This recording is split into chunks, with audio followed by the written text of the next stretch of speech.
به نام جهانداری جان آفرین، حکیمی سخن در زبان آفرین.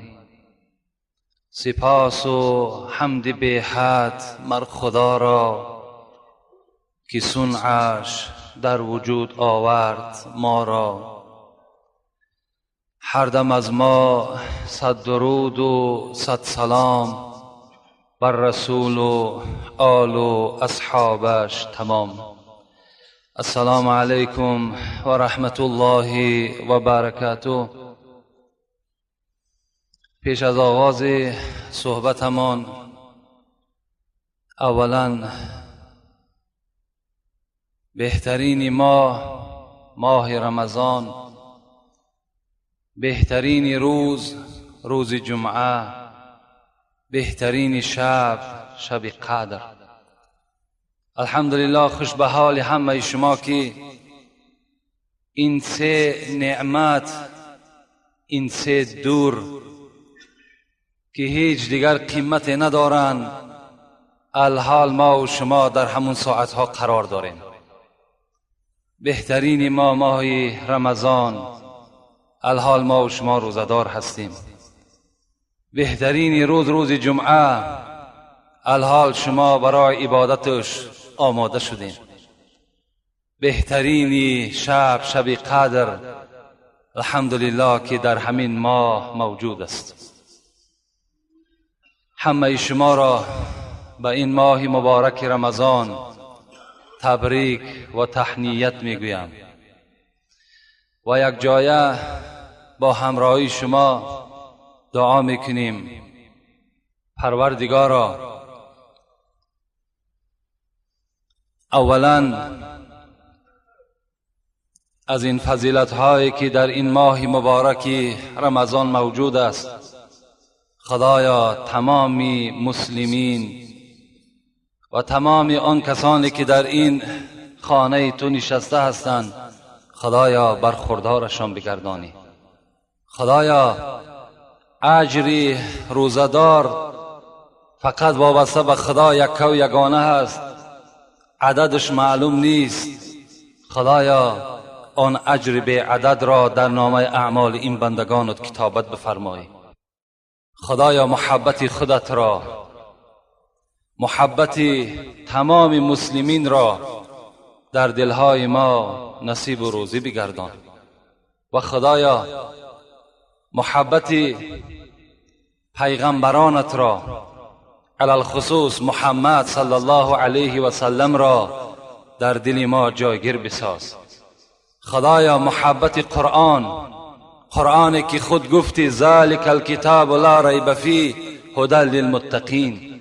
این کتاب قرآن کتابی هست که در سخن خدا بودن شک و شبهه نیست و هدایتگر است از برای تمام عالمیان. پروردگارا در دل ما محبت قرآنت را جایگیر بگردان. و خدایا در روی دنیا خدا کند و پروردگارا دستی بندگی برداشتیم، این قرآن معظم و مکرم را حکم فرما بگردان. و خدایا دشمنان قرآنت را، دشمنان اسلامت را که هر روز یک فتنه نو، هر روز یک چاه نو برای مردم مسلمان میکنند، راه بد مرو که بد افتی، چاه در راه مکن که خود افتی. پروردگارا اینها را در فتنه خودشان و در چاه خودشان سرنگونشان بگردانی. و خدای مهربان بر وجود همه این بندگانت تنی صحت را نصیب بگردان که این ماه را با پررگی روزه بگیرند. خدایا درد غم از خاندانشان، از وجودشان دور بساز. خدایا تمام ناداری، کمبودی، فقر، تنگ دستی را از خاندان مسلمین پروردگار را برداشته بگردان. اللهم اعین علی ذکرک و شکرک و حسن عبادتک برحمتک یا ارحم الراحمین. قال رسول الله صلی الله علیه و سلم: وما انتم في اهل الشرك الا كشعرة البيضاء في جلد الثور الأسود أو كشعرة الأسود في جلد الثور الأحمر. رسول اکرم صلی الله علیه و سلم به ما و شما خبر دادن، گفتین مسلمان و مردم مسلمان که شعرت البیضا، مثل یک تار پشم سفید است، فی جلد الثور الاسود، در پوست از برزگاوی سیاه به منزله یک تار از اون هست. یک برزگاوی سیاهی که پوست کلان دارد، رسول الله گفتند مردم مسلمان به منزله یک تار سفید در بین این پوست از کلان هست. او کشعرت الاسود، یا مثل یک تار موی سرخ، فی جلد ثور الاسود، یا یک تار موی از سیاه در پوست برزگاوی از سرخ است. یعنی رسول اکرم عدد مسلمان ها را بر ما و شما خبر دادند که خیلی کم هستند. در اصل امروز اگر نشاندادها خبر دهد که از 6 یا 6.5 میلیارد آدم در روی دنیا زندگی میکند، فقط از اینها 1 یا 1.5 میلیاردش مسلمان است و اطراف دیگر همه منافقین و مشرکین و کافرین چکار کردن؟ احاطه کردن. لکن الحمدلله که مردم مسلمان اگر در راه قدم زند، خداوند بر او ثواب میدهد. اگر عادی ترین گپی که با زن خود گپ میزند، خداوند او را ثواب میدهد. اگر سر یک آدم مسلمان دستمال میکنیم، خداوند بر همین عادی ترین کار ما و شما ثواب میدهد. رسول اکرم گفتند حتی که اگر شما به زن خود خانه‌داری کنین، خداوند در همون بر شما اجر میدهد. صحابه گفتند یا رسول الله، آیا در خانه‌داری کردن ما هم ثواب است؟ رسول الله گفتند هر آینه اگر شما همین نطفه خود گفتند در زنی که بر شما جایز نبود، حرام بود، اگر می پرتافتین، آیا گناهگار می شدین؟ گفتند بله گناهگار می شدیم. گفتند مادامی که نطفه خود در زن حلال خود می پرتایین، هر آینه شما اجر می گیرین. خوش به حال مردم مسلمان که تمام رفتار نه خلق كل انسان من بني آدم على 60 و 300 مفصل. حضرت عایشه از شوهر خود محمد صلی الله علیه و سلم روایت میکند، پیغمبر خدا گفتند خداوند انسان وقتی که می آفرد در جسم فرزند آدم 360 رگ را پیوست میکند. در هر یک وجود ما و شما 360 رگ و پیوند موجود است. این قدرت الهی است، این عظمت خداوندی است. چگونه ای که اگر در یک ماشینی که ما و شما رانندگی میکنیم، در حرکت می‌داریم، نظر کنیم که وایم از ساخت انسان گرفته شده است، تمام آن تکنیک و زوادی که در روی دنیا موجود هست، همون از جسم انسان آموخته شده است. چگونه ماشین تیز حرکت میکند، چگونه میایستد که هر کدام او به خودش یک سیم دارد، یک آهن مخصوص دارد. خداوندم انسان را همچنین آفریدگی هست که هر یک رگ و پیوند ما یک کار را انجام میدهد. سعدی میگوید رگت بر تنت ای پسندیده خوی، زمین در او 360 جوی. ای رگهایی که در وجودت هست، تو به منزله زمین هستی که 360 جوی بار در او حرکت میکند. در وجود تو هم 360 جوی باری هست که تو را در راه در حرکت می‌دارد. خوش به حال آن انسان‌هایی که این قدرت الهی را شناختند و خلقت آدم، پیدایش آدم از جانب خدا دانستند. در دوام رسول اکرم گفتند فمن کبر الله و حمد الله و هلل الله و سبح الله و استغفر الله.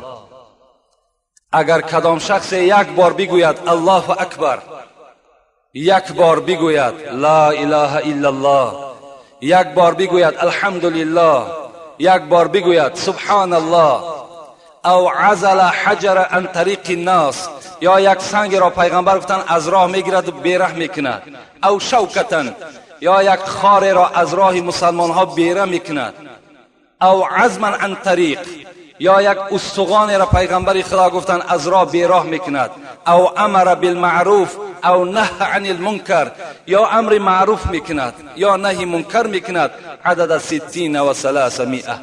خداوند بر همون بنده موافق همین 360 رگی که دارد 360 ثواب در نامه اعمالش می نویسد.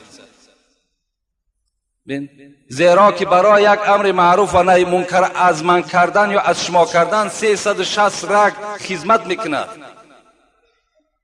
برای یک مسجد قدم زدن پاهایی که حرکت میکند 360 رگ این پایها را در حرکت میدارد. خداوند 360 ثواب در نامه اعمال همه شما امروز کتابت میکند به خاطر آنه که شما به مسجد آمدین، برای شنیدن امر معروف آمدین و اگر یک بار تکبیر گفته باشین به 360 شما ضربش کنین که خدا این ثواب بر شما نصیب گردانیده است. و خوش به حال اون برادرانی که در قد راه می آیند و آن چیزهایی که آزار مسلمان ها هست اونها را از راه بیراه میکنند. رسول الله گفتند، ابی ذر روایت میکند حدیث، عرضت علی اعمال امتی، من شب معراج عملهای بندم تماشا که عملهای امت من نگاه کردم، حسنها و سیئها، هم دفتر گناه ها را نگاه کردم هم دفتر خوبی ها را نگاه کردم. فوجدت فی محاسن اعمالها الاذى یماط عن الطریق. پیغمبر گفت دفتر نیکی ها را نگاه کردم، خواستم بهترین ثواب در کدام نیکی هست همونش خواستم بیابم. وقتی که بر من نشان دادن همان کار برآمد که شخص در راه می رود و آن چیزی که در راه پرتافته شده است او را از راه بیراه میکند. در این از همه ثواب زیاد را دیدم. یک سنگ است یا یک آدمی بگیم به تمیزی که در قد راه مسلمان ها توف می اندازد که طبیعت چندین آدم خیره میکند، ما و شما دیدم پس و به خاک است به پامان است دور می اندازیم تا که خاطر و دماغ یک برادر ما و شما ناخوب نشود. رسول الله گفتند در همین از همه دیده من ثواب یافتم. و حکمت دیگرش همین است که انسان وقتی خم می شود و سنگ از راه بیراه میکند یا نجاست یک انسان بالاش خاک می پرتاید، این معنای او را دارد که من تکبر نیستم، من سرکش نیستم، من خاکسار هستم. آدم تکبر، آدم سرکش، آدم مغرور هیچگاه به سوی اون نجاست نزدیک نمی شود. و وجدت فی مساوی اعمالها، پیغمبر گفت وقتی دفتر بدی ها را نگاه کردم خواستم که از همه بدی و ظلم برای مسلمان کدام بدی باشد که مسلمان در او گناهگاری سختتر می شود. فوجدت فی نخاعه تکون فی المسجد لا تدفن. پیغمبر خدا گفت یافتمش در همان عملی که انسان در مسجد داخل می شود و توف میکند در مسجد و یا نمی پشاند. انسان هایی که در مسجد توف می اندازند، یعنی نه در روی مالچشان، در روی مالچه توف کردن بین افشاندن این گناه نیست، زیرا وی همراه تو هست. لیکن در جای سجدگاه در مسجد از حساب بی حرمتی اگر شما بینی می افشانین یا آب دهانتان می پرتاین، رسول الله گفتن از همه در گناه وزنین ترین در دفتر بدی ها من در همین چیکار کردم؟ کشف کردم، در همین دیدم. رأیت رجلا یتقلب فی المسجد فی الجنه. رسول اکرم گفتن شب معراج من وقتی که در جنت سیر و گشت میکردم یک مردی را دیدم. نگاه کردم یک مردی را که هر گوشه جنت میخواست حرکت میکرد. پرسان کردم که این مرد چی درجات دارد؟ بر من میگه خبر دادن. اون مردی هست من شجرة قطعها من ظهر الطریق كانت تؤذي المسلمین. این مردی که میبینی که در باغهای جنت سیر و سیاحت دارد، این در دنیا یک روز به یک کوچه گذر کرد، یک نوده از بالای سر مسلمان ها کشال بود که گذشتگی انسان آزار اون نوده را میدید. این مرد همون نوده را قد برید، هر تا که یک برادر مؤمن و مسلمان ضرر نبیند. از این خاطر خدای را وارد جنتش کرد. از این خاطر کدام ما و شما در راه میگردیم، هر چیزی که میبینیم ما را آزار میدهد، البته برادر مؤمن ما و شما را آزار میدهد و یا از راه دور کردیم، انشاءالله ما و شما ثواب خیلی زیاد میگیریم. اعوذ بالله من الشیطان الرجیم. بسم الله الرحمن الرحیم. یا ایها الذین آمنوا كتب عليكم الصيام كما كتب على الذين من قبلكم لعلكم تتقون. صدق الله العظیم. در محبت هر کی او دعوا کند، در محبت هر کی او دعوا کند، صد هزاران امتحان بر وی کند. گر بود صادق کشد باری جفا، گر بود کاذب گریزد از بلا.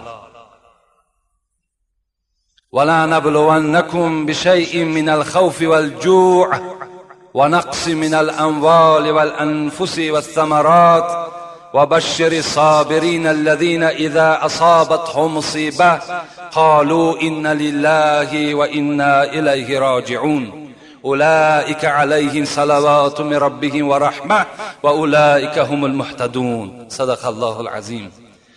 آیت هایی که تلاوت کردیم از سوره مبارکه بقره هست. آیت اول و ما و شما هشدار میدهد، خبر میدهد، ندای مهربانانه الهی به سوی ما و شماست. ای کسانی که دعوای ایمان میکنید، فرض گردانیده شد بر شما روزه داشتن این ماه مبارک رمضان، همچنانی که فرض گردانیده شده بود بر امتها و پیغمبرهایی که پیش از شما بودند.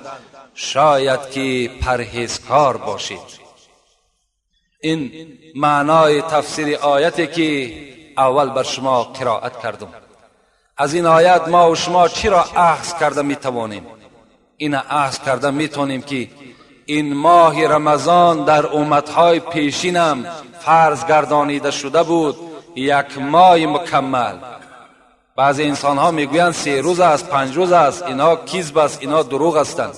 خدا در قرآن ماه ذکر کردگی هست. یک ماه رمضان بر همه شما فرض گردانیده شد. کدام شما اگر فرضیت ای را انکار کنین، شما کافر هستین، شما مسلمان نیستین. آیتی که دویم بر شما خواندم، تحلیل امام شافعی را بر شما میکنم که حضرت گفتند ولا نبلونکم بشیء من الخوف. خداوند در این آیت بر ما و شما از روی تفسیر امام شافعی به ما و شما خبر میدهد که خدا میگوید البته به البته بندگان خودم را در دار حیات امتحان میکنم. با چی امتحان میکنم؟ من الخوف، از خوف. امام شافعی میگوید المراد من الخوف خوف من الله. مراد از این خوفی که خدا در این آیت به ما و شما خبر داد، خوف از خداست. خدا میگوید من از ترس خودم شما را امتحان میکنم. آیا در پنهانی و در آشکارا، آیا در روشنی و در تاریکی از من میترسید یا نمیترسید؟ شما را من امتحان میکنم. یک حادثه و یک عمل پیش شما میارم، در تنهایی هم میسنجم تان، در آشکارا هم میسنجم. کنی حال تو چگونه هست؟ کنی در همه صورتها از من میترسی یا نمیترسی؟ مراد از خوف امام شافعی میگوید همین است. والجوع موضوع ما و شما. المراد من الجوع صوم رمضان. امام شافعی میگوید خدا میگوید که من بندگانم در گرسنگی میسنجم، در گرسنگی امتحانشان میکنم. امام شافعی گفتن که این مراد از گرسنگی خداوند ماه مبارک رمضان در نظر دارد که آیا من یک ماه مبارک که عبارت از گرسنگی و تشنگی هست بالای بنده ها میارم، آیا طاقت دارن یا ندارن؟ آیا احترام ماه مبارک میکنن یا نمیکنن؟ آیا در امر خدای خود سر میفرارن یا نمیفرارن؟ در این من بندگان خدا امتحان میکنم. از این خاطر است که شاعر گفتند در محبت هر که او دعوا کند، کسی میگوید من محب خدا هستم، من محب پیغمبری خدا هستم، 100,000 امتحان بر وی کند، خدا در این 50 ساله و 60 ساله حیات شما 100,000 امتحان بالای شما میاره. گر بود صادق کشد باری جفا، اگر دعواش حقانی باشد، در اصل محب خدا محب پیغمبری خدا باشد، تمام این مصیبت، تمام این سنجشا را در گردن خود میبردارد و شکر میکند. گر بود کاذب گریزد از بلا، لیکن اگر دروغگو باشد، دعواش دعوای دروغ باشد، اینا در حال خودشان را خواه در حالت رمضان باشد، خواه در حالت خوف از خدا باشد، خواه در حالت یگان ضرر بر زراعتش باشد، خواه در حالتی که مصیبت بر خانش می آید، البته خودش را نشان می دهد.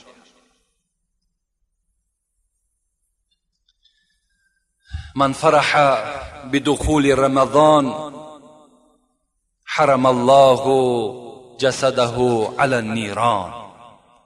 پیغمبر خدا گفتند کدام انسانی که اگر در ماه مبارک رمضان خرسند می شود، ماه رمضان آمد خرسندی میکند که ماه رمضان به داخلش خرسند می شود، حرم الله جسده علی النیران. پیغمبر خدا گفت خداوند میگوید که من جسد او را نمیگذارم که در آتش دوزخ بسوزد، من نمیگذارم که در عذاب من دوچار شود. شخصی که به داخل شدن ماه مبارک رمضان چکار میکند؟ خرسند میشود، غمگین نمیشود، خرسند میشود.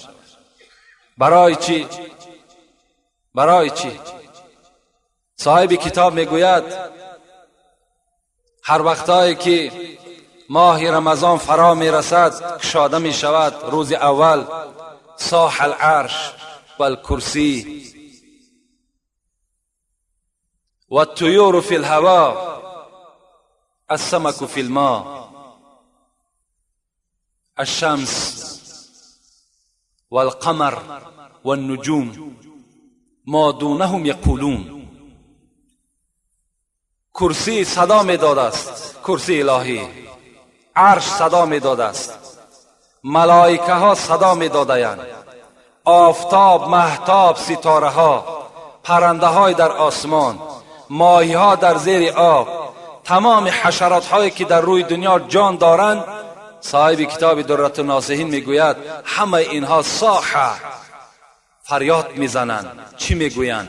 میگویند طوبی لامت محمد صلی الله علیه و سلم بما عندهم عند الله من الکرامه.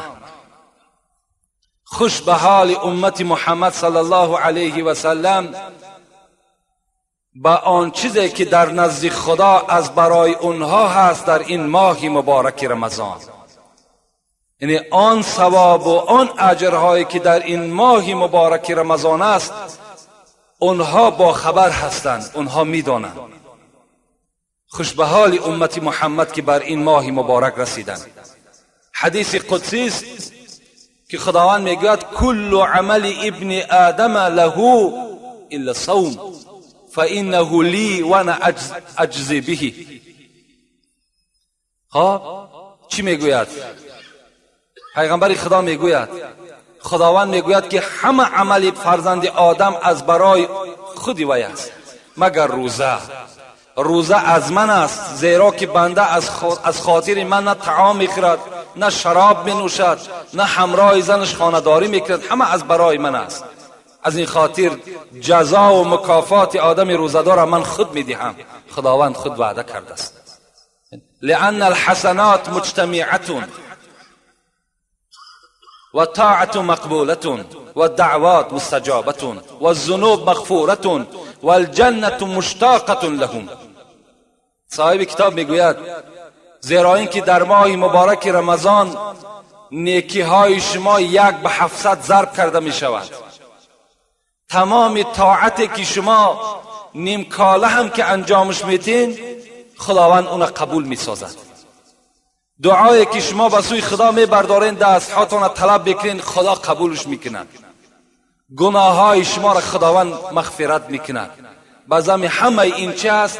جنت مشتاق آدم روزدار است که آدم روزدار را در داخل خودش جنت به اذن الهی جای میکند.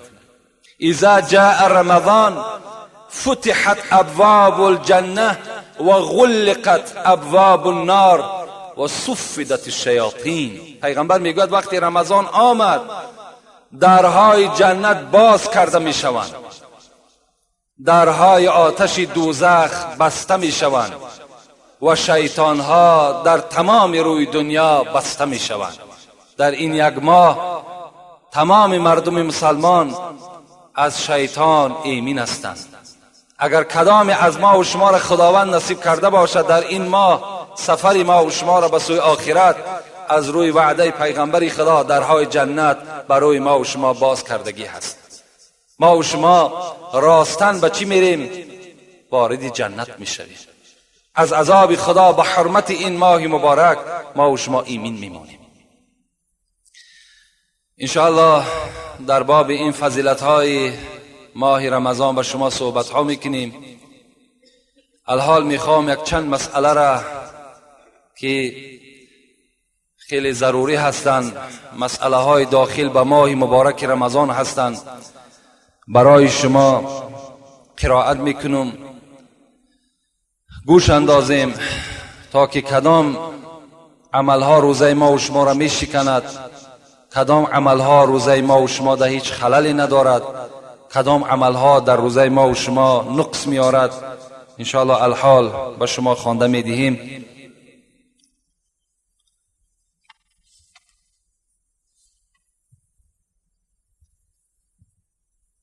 من جامع او جمع في احد سبيلين او اكل او شرب غذاء او دواء عمدا قضى وكفر كالمظاهر وهي بافساد اداء رمضان لا غيره. کدام مردی که با زن خود خانه‌داری میکند در ماه رمضان یا در ماه رمضان خوراک میخورد یا در ماه رمضان آب می نوشد،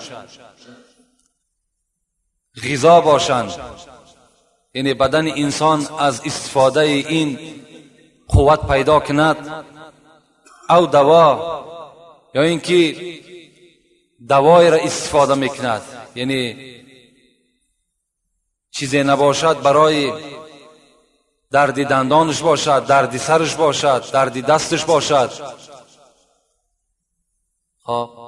دارو میخورد. اگر اینها قصدن باشند، یعنی روزدار بود و بعدن چیکار کرد؟ خیلی هیچی گپی ندارد گفت، گریف بازن خودش خانه‌داری کرد یا طعام در پیشمان خوردن گرفت یا از آب نوشید بی پروایانه قصدن، اینجا شریعت از روی قرآن هم حکم میکند که این بنده در نزد خداوند گناهگار شد. در این یک روزی که وی خورد 2 ماه و 1 روز کفارت بدهد. اگر همین 2 ماه و 1 روز روزه ندارد، کفارت چه ندهد، در نزد خدا ای اولا روزدار نیست و در نزد خدا گناهگار است و البته از حساب این اعمال بدش در نزد خداوند گناهگار می شود. کفارتش انا همین است. در 1 روز قصدن کسی که میخورد، یعنی جورته میگه ما و شما استفاده میکند، کفارت میدهد.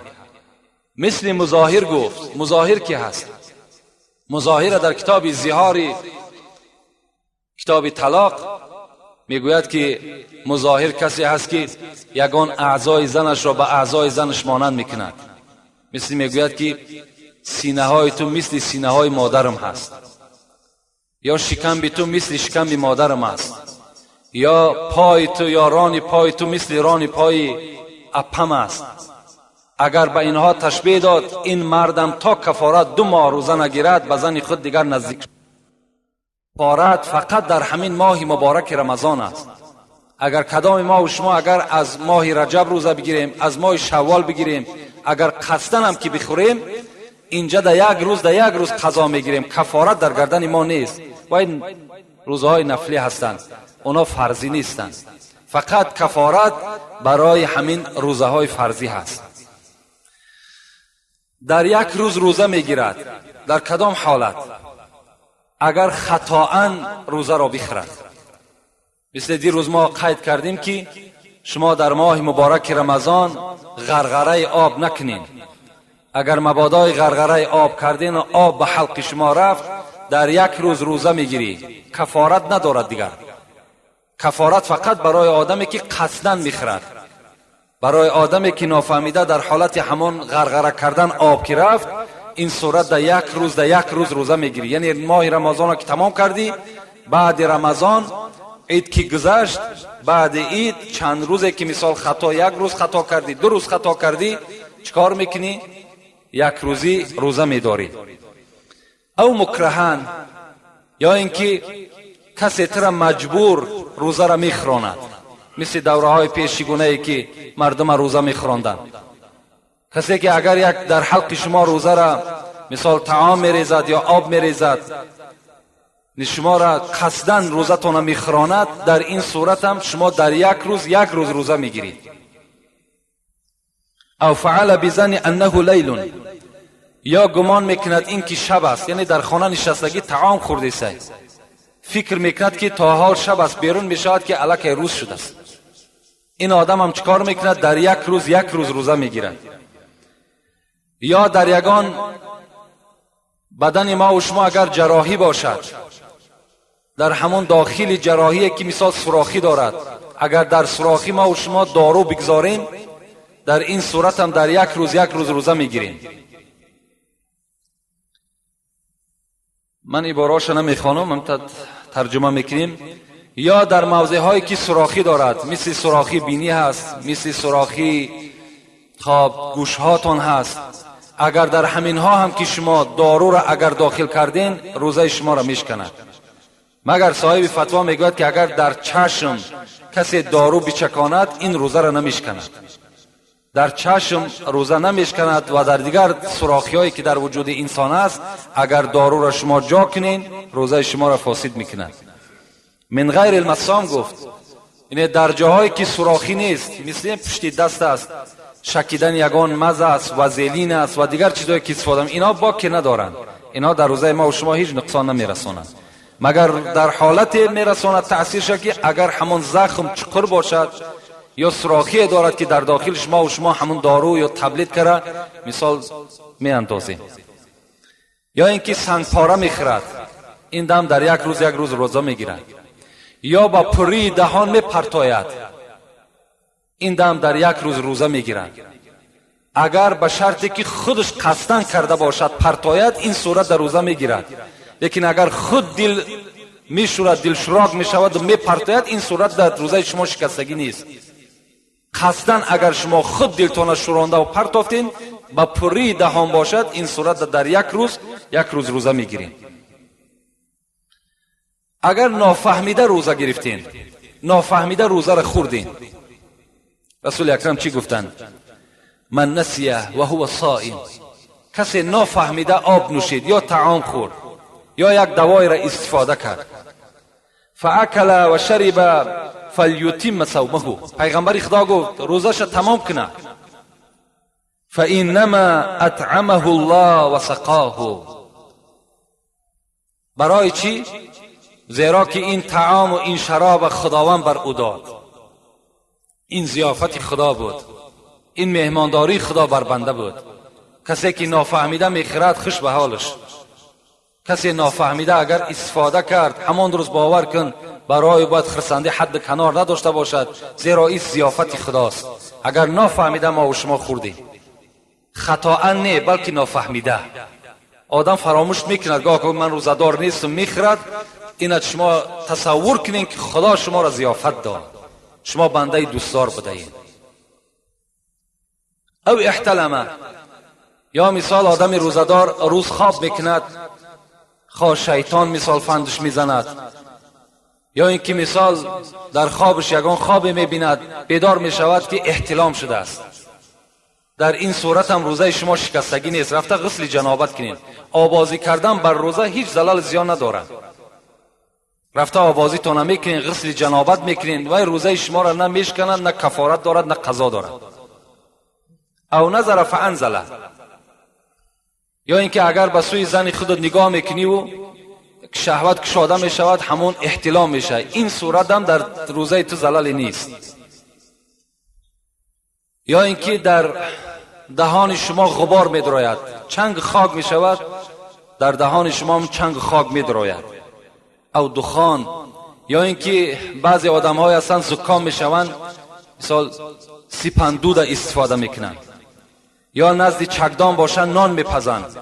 خب خلاص کدام نوع دودی که نباشد اگر در مشام شما در دهان شما که داخل شد، اینم در روزه شما هیچ نقص آوردگی نیست.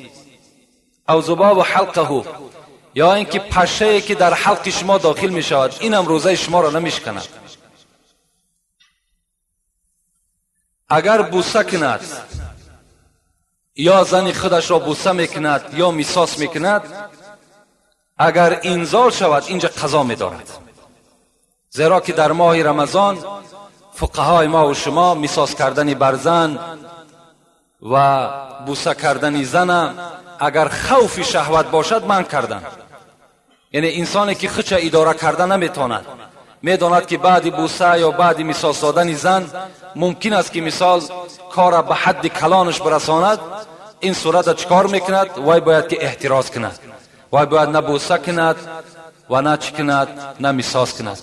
میگد عایشه صدیقه، یه حدیث روایت کردگی هستن در صحیح مسلم میگذرد، میگد گفتم پیغمبر خدا در ماه رمضان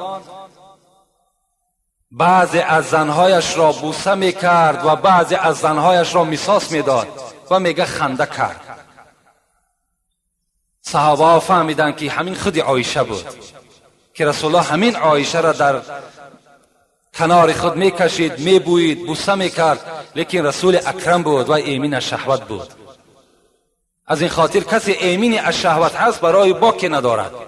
لیکن اگر ایمین نداشته باشد، خوف داشته باشد که ممکن است که مثال کار نتیجهش ناخوب شود، در این صورت باید که دوری بجوید.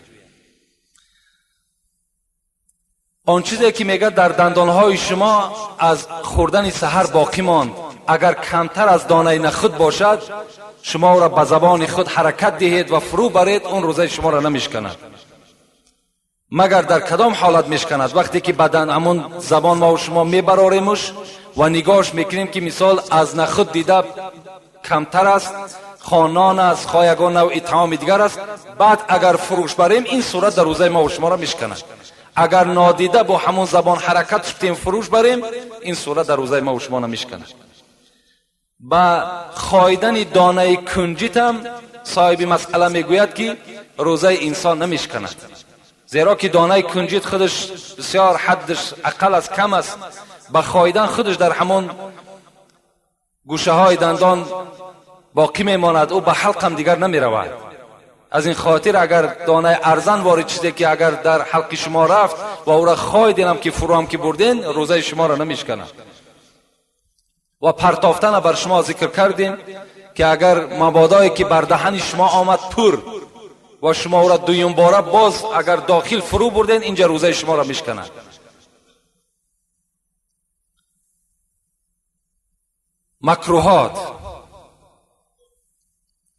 مکروهات چی هست؟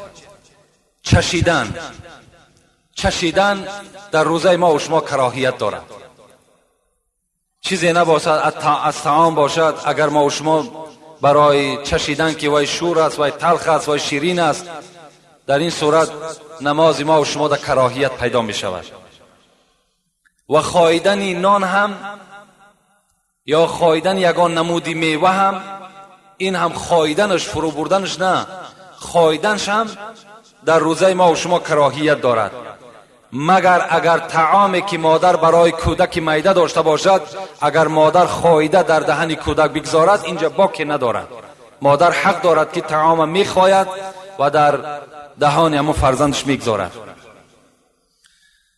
لسواک و الکحل، اگر شما مسواک کنین، مسواک چوب هایی که هست، این دندانشوهایی که الحال هستن، اینا مزه دارن، اینا استفادهش فقط همون بعد روزتون که گرفتین، سحر خوری که کردین، بعد همون دندانها را بشوین، این بهتر است از اونی که شما در روز میشوین، البته در روزه شما کراهیت پیدا می شود. لیکن مسواک چوب داشته باشین، این باکی ندارد. یا اینکه کحل میگد، اگر زن سرمه کند، اسمه بکشد در ماه رمضان، یا سر خود روغن میکند، اینها بر روزه هیچ ضرر زیان ندارد. موی سفیدی که فانی است میگد، فانی گفته از 50 ساله بالا موی سفید فانی میگن. اگر موی سفیدی که از 50 بالا شد، وای خودش قوت خچه میداند که خیلی برجامانده میشود، یعنی قوت روزه گرفتن ندارد، اینجا شریعت ما و شما چیکار میکند؟ چی حکم میکند؟ حکم میکند که همان موی سفید افطار کند، هر روز میخورد و مثل صدقه فطر هر روز صدقه میکند، یعنی 2 کیلو گندم چند سامانی که شود یا 2 کیلو گندم میدهد، هر روز 2 کیلو گندم برای هر روز خوردگیش خیر احسان میکند. اگر قادر شد و قوت پیدا کرد، بعدا قضا میگیرد. و ایلا اگر به همون ضعیفی و ناتوانیش از دنیا گذشت، همچون روزدار از دنیا سفر کردگی است. زنی که حامله باشد، این مسئله را من در اول خواندم به شما که زیرا که این مسئله مهم است، خیلی با دقت باشین، این مسئله در همه ما و شما رخ میدهد. زنی که حامله دار باشد یا کودک معده دارد که کودک شیرخواره است، و همه ما و شما معلوم است که شیر از غذا پیدا می شود. اگر مادر غذا نخورد، طعام نخورد، شیر کم می شود. شیر همون قوتناکی که در داخلش دارد، همون قوتناکی ها گم می شود و کودک ضعیف می شود، کودک بیمار پیدا می شود. اینا گفتم. پس یک حدیث به یادم آمد، تنظیم عائله خود یک موضوع هست که در قرآن ما و شما پیش از گفتار این موضوع را بیدار کردن در حکومت ما و شما، این تنظیم عائله خودش علاکه در قرآن ما و شما ثبت کرده شدگی است. در همون جمع ذکر می شود که اگر زنی که یک کودک می زاید و در بین تنفس نمی کند و سال آیندهش کودک دیگر می زاید، در این صورت برای همون کودک اول که در شکم مادر علاکه کودک پیدا شده است، علاکه قوتناکی شیر گم می شود. گفتم پیغمبر، یعنی پی در پی زاییدن در اینجا من کردن که از حامله بودن و باز کودک شیرخواره باشد، این صورت کودک همان شیرخواره ضرر می‌بیند، زیرا تمام قوتناکی شیر گم می شود و شیر خودش حدش کم می شود. انا اگر زنی که حامله باشد یا شیر دهنده باشد، اگر خوف برند بر فرزندشان یا خوف برند بر سلامتیشان، این صورت چیکار میکنن؟ یا بیماری که خوف میبرد که روزه بگیرم مریضم زیاد میشود، یعنی دردم زیاد میشود، یا مسافری که سفر کرده است، از 120 کیلومتر از خانهش بیرون سفر کردگی هست، اینها را شریعت ما و شما حکم میکند که اینها حق دارند که روزه را بخورند و بعداً از مریضی که خلاص شدند، زنی که تولد کرد، کودکی که مثال علاکه بوایه رسید، اینها یا مسافری که از مسافری به خانه خود برگشت، اینها در این صورت روزه را قضا میگیرن و فدیه نمیدهند. چگونه ای که اون موی سفید فدیه میداد، اینا فدیه نمیدهند.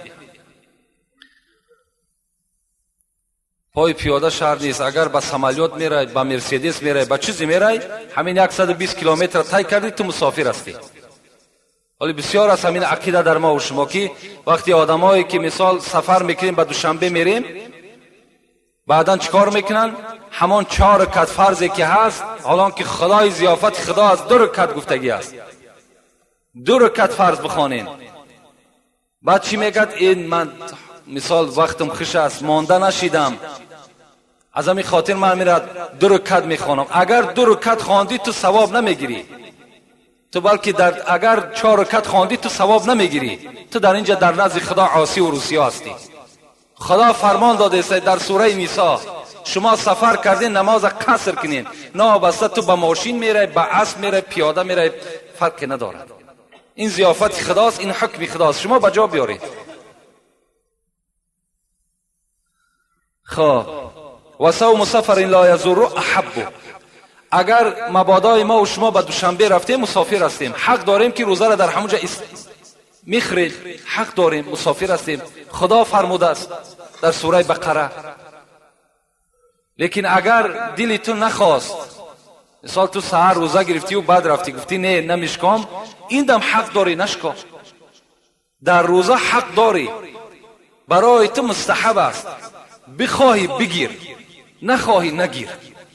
اگر گرفتی چی هست؟ هم قدر می شود که دیگر قضا، یعنی وقتی که به شهرت آمدی دیگر قضاش نمیداری. این ده اختیاریت است، میخواهی بخورش، نمیخواهی هم اختیار داری سال نخورش. حساب می شود، از روزه تو حساب می شود. اگر شخص بیمار می شود، میگه بیمار شد، روزه را میخورد، روزه را میخورد، ولیکن شرط کرده شده است. میگه صاحب مسئله میگه شرط کرده شده است این که به فرزنداش نصیحت کند که بچه من 3 روز یا 4 روز یا 5 روز از رمضان خوردم.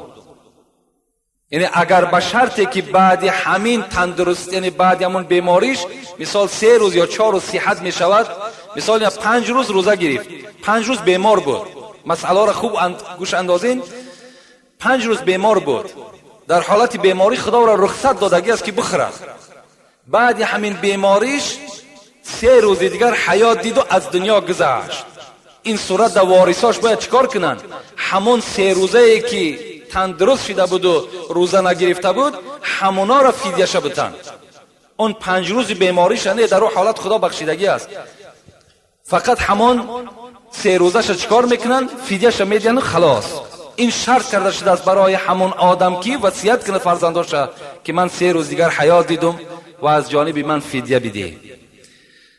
خب و فدیه کل صلاتین کصوم یومین.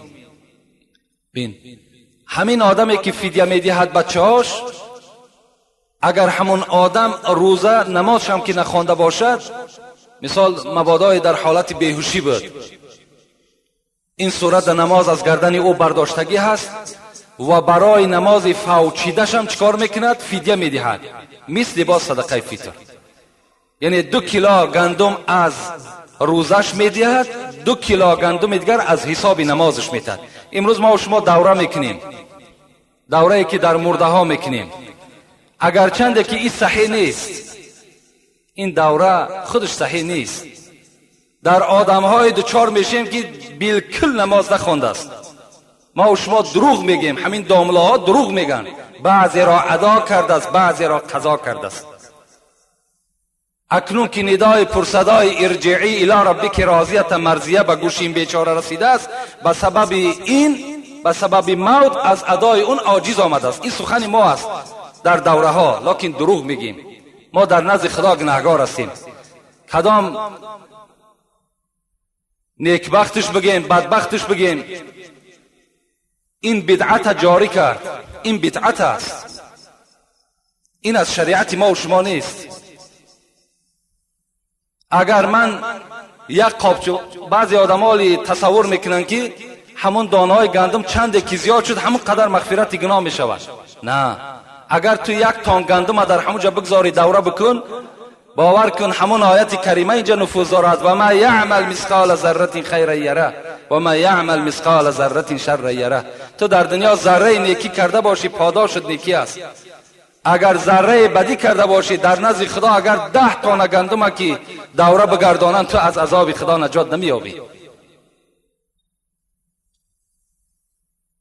اینا را شما فراموش نکنید. فدیه همون حقی که مثال ما جدا میکنیم که فدیه صوم و صلات میگیم در حالت دوره، همونش جایز میشود که اگر همون انسان در اصل بیچاره عاجز آمد نماز خوانده نتونست، در اصل هم بیچاره بیمار بود و به بیماریش از دنیا گذشت، این صورت این چی هست؟ این عاجزی هست، این ضرورت هست. اون انسانی که دیده و دانسته نماز قضا کرد، وای دیگر دوره چی حاجت است؟ دوره چی لازم است؟ در یگان کتاب خداوندی دوره خبر دادگی نیست، باور کنید. خب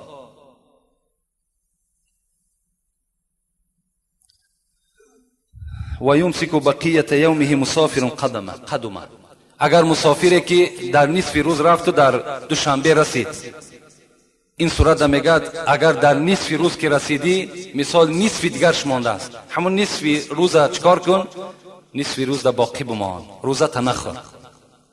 همون دم حق دارد، بخورد هم حق دارد، لیکن اگر نخورد این بهتر است میگه. خب و حائض طهرت. و مثال شخصی بود که تا نصف روز روزدار بود، زن نصف روز در حائض شد، این صورت هم میگه چکار کند؟ این صورت هم حق دارد که اگر بخورد. برای زن حائضه روزه شرط نیست، همینا را هم برسانیم. زنهایی که اگر در حالت حیض باشند، شما البته به البته اونها را خبردار کنین که اینها این روزه‌ای که شما میگیرین این روزه نیست، برعکس طعامتان استفاده کنین، رخصت الهی است. و بعضی حالی سوالات در پیش من آمده است که از دست زن حائضه آیا طعام خوردن و نان پختن جایز است؟ این عقیده یهودی است. مردم یهود، مردم جهود، زنی که اگر حائضه شود جاگه و جدا میکند، از دست سوای هیچ طعام نمیخورد، میگه وجودی همش میکروب است. لکن اسلام ما و شما نه. اسلام ما و شما گفتن در حالت حیض هم زن بوسه کن، در کنار خودت بگیرش، از دست سوای طعام بخو، همراه او هم نشینی کن و هیچ میکروب ندارد.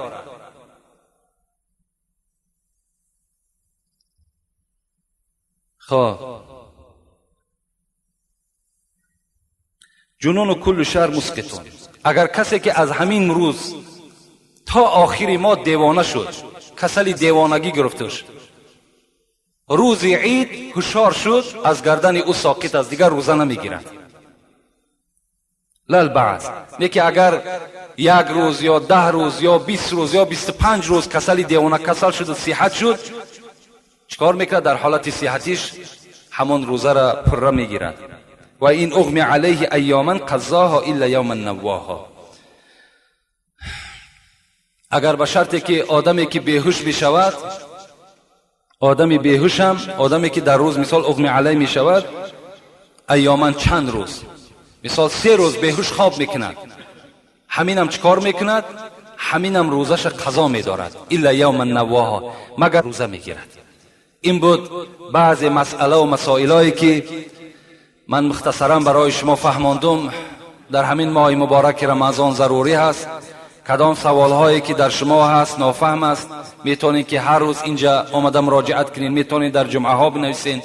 و از همه چیز مهم برای شما خبر میدهم، این شبها شبای تراویح هست، تراویح ها را کار کنین که با امر معروف و نهی از منکر صورت بگیرد. در حالت امامتی جنگ جنجال تا نشود. بسیاری از مسجدها در علاقه ملاهایی که در دوره‌های جماعت نبودن، یکی در رمضان پیدا میشوند. خطیبا یکی میبینن که آمدن رسیدن برای 4 هم صدقه فطر. اینا را شما البته همون داملهایی که در شما نماز جماعت گذرانیدن، همونایی که بیچاره‌ها مثال شب و روز قطعی شما بودن، همون از داملهای شما. یک حکایه میارم برای همین جنجال. در کتاب غزالی میگوید که امام غزالی میگوید که در یک مسجد جنجال شد. یک شیخ عالم بود، میگوید پیش او رفتند و گفتند برادر، گفتند در هم مسجد ما بسیار جنجالی هست، میخواهم که همون جنجال مسلمان ها را رفته آرام کنی. این عالم گفت برای کدام مسئله جنجال میکنند؟ گفت یک گروهش میگن که تراویح 8 رکعت است، یک گروهش میگن که تراویح 20 رکعت است. در همین مسئله گفت اختلافی هست، جنجالی هست در داخل مسجد.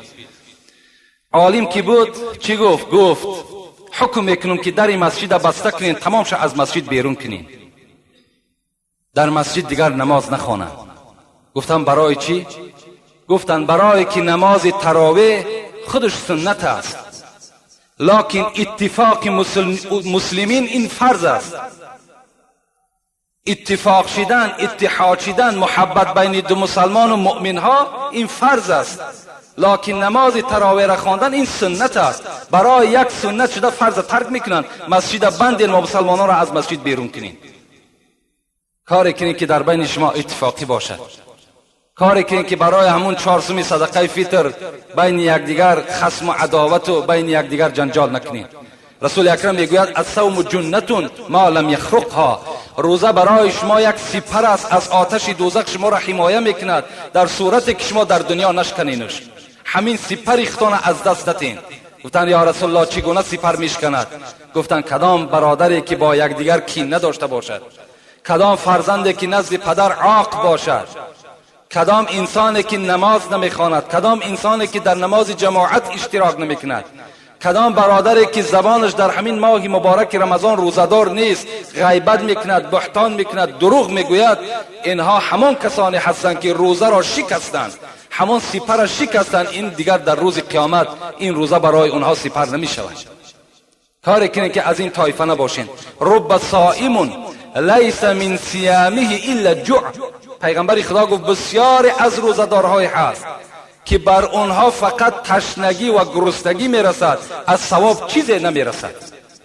اینقدر مشقتی که شما میکشین فکر نکنین پدرها و برادرها، نگین که این روزه همین است که سحر خیسی تو روزه گرفتی نخوردی نه آشامیدی تا بگاه تمام تو حکم روزه را بجا، حق روزه را بجا آوردی. نه، تمام حکم هاش در رعایت کن. لیس الصیام من الاکل والشرب انما الصیام من اللغو والرفث فان جهل عليك او صابك فقل اني صائم اني صائم. پیغمبر میگوید روزه این نیست که شما از خوردن و از آشامیدن دور استید، بلکه روزه این است که شما از دشنام و از گپهای قبیح و از کردارهای ناخوب برطرف کناره باشید. اگر کسی شما را دشنام داد یا ندانست که تو روزدار هستی، بگو من روزدار هستم، من روزدار هستم. این چنین معامله کنید تا که در روزه شما یک برکات شود. و آخر دعوانا ان الحمد لله رب العالمین. پروردگارا ثواب و ثمره این ماه مبارک رمضان را در نامه اعمال همه بندگانت کتابت بفرما. و خدای مهربان باز دعا میکنیم که تن ما را تا آخر این ماه صحت و سلامت نگاه بدار. آن اجر آن ثواب هایی که در این ماه مبارک است به تمام این بندگان روزدارت خدایا نصیب و روزی بگردان.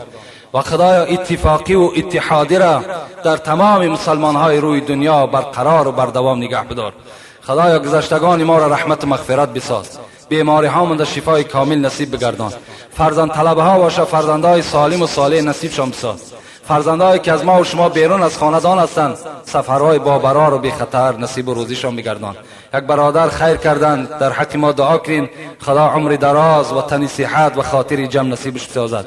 و صلی الله تعالی علی خیر خلق محمد و علی آله و اصحابه اجمعین آمین. و رب العالمین خیر احسان هایی که الحال اینجا شده اینها را خدایا به درگاهت مقبول و خدای مهربان از کل آفت ها، از کل بهتان ها، از کل مریضی ها خدایا در حفظ امانی خودت نگهشون داری. آمین و رب العالمین.